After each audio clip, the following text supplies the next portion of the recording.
Are you having trouble changing your birthday on Snapchat? Don't worry. In this video, I'll show you exactly how to do it.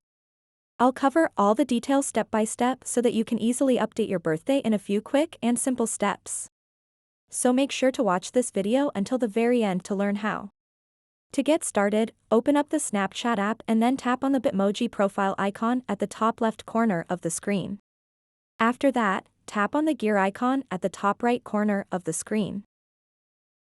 Once you are on the settings page, tap on the third option, Birthday.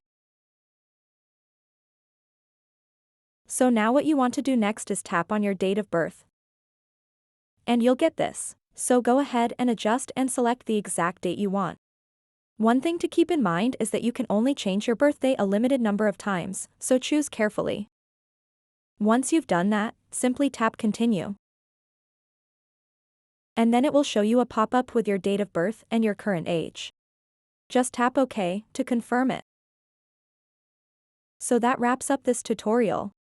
If you have any questions about this whole process, please let me know in the comments section below.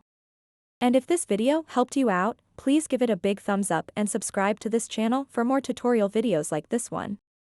Thank you so much for watching and have a good day.